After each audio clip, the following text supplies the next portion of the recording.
Alaikum salam. Thank you for having me. I am so honored to be here and humbled to have been given this award. You've raised an excellent question. It's a question that I hear from families, from parents, and from young people.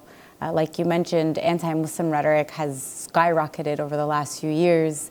There have been studies after studies that talk about the rise of hate crimes and vandalisms and other issues that really do affect the Muslim community, bullying and things of that sort in school. And so my advice would be is for the young folks to stay strong and for them to not ever doubt that it is not possible to be a Muslim, for them to hold on to their deen, and that in any way will conflict with their values, their dreams, their American identity. And I think that's very important. One of the main drivers of Islamophobia is telling people that you cannot be Muslim and participate in the US. You cannot be Muslim and be successful. You cannot be a good practicing Muslim and become whatever it is that you want to become. And that is a lie. That's one of the biggest lies when it comes to addressing Islamophobia. It's important to realize that fear is the only thing that may hold people back. And yes, it is a challenging time. And yes, it is a trying time. And it'll continue to be that way. But it will pass, because that's what the faith tells us, right? That it'll pass. And so I think holding firm and holding the roots of your identity is extraordinarily important. I would say talk to one another. It helps alleviate that stress and that anxiety when you talk to other Muslims who are experiencing the same thing that you are. Talk to your elders who have experienced very similar hatred in 2001 and beforehand. And so I think communicating with one another as a community and standing strong and being rooted in our faith is going to be one of the main ways as to how we can overcome this. And just being educated. It's important to be aware of what's going on. Understand who are your allies, understand who are your enemies, and understands what physical, tangible things that you can do. Our faith tells us, yes, to have Iman and to have faith in God, but it also tells us to take action.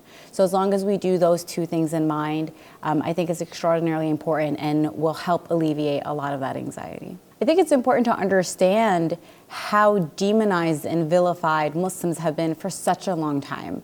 The attacks in New Zealand really brought into harsh light Islamophobia, not just in the US, but across the world. There isn't a country that's not affected about anti-Muslim rhetoric. We see it here, we saw it in New Zealand, we see it in Europe, and we see it in passive ways, whether it's instances of one-off hate crimes or bullying in schools.